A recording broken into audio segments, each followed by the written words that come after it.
оцениваю будущее нашего сотрудничества и убежден, что мероприятия года Казахстана в Узбекистане еще больше укрепят эти многовековые связи.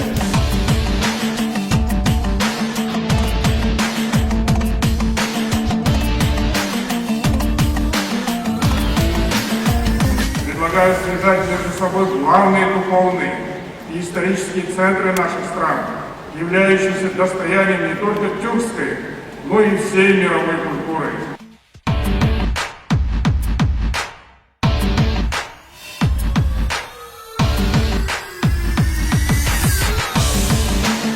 Вы сами видите, сколько туристов уже знают о нашей богатой культуре.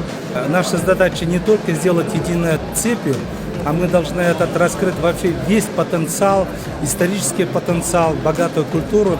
Именно это отрезка Великого Шелкового пути.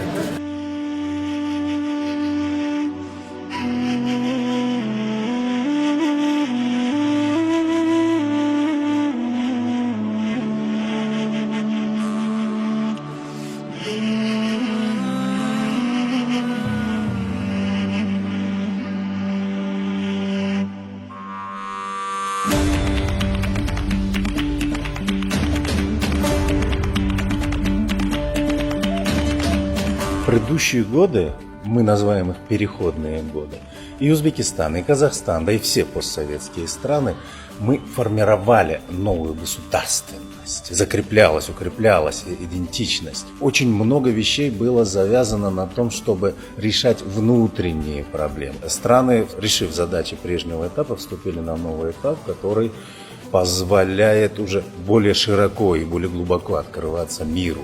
Ведь даже эта выставка – это часть очень большого процесса, когда казахские культурные ценности, они вывозятся в музеи мира, они показываются, и это очень важно.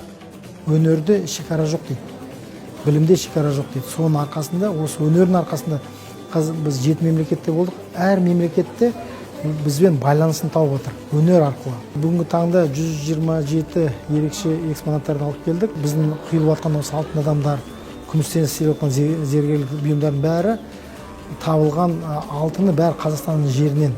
Сол үшін біз үлкен мәдениет болды деп соны көрсетіп жатырмыз.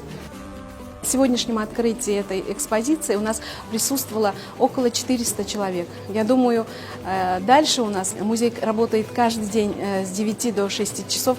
Я думаю, большой приток не только Ташкента, но и всей Республики Узбекистана будут смотреть и любоваться этими экспонатами. Искусство и история Казахстана проявляется во всем мире. Это, конечно же, отразится в памяти наших граждан и памяти зарубежных жителей, конечно же, в самом лучшем виде.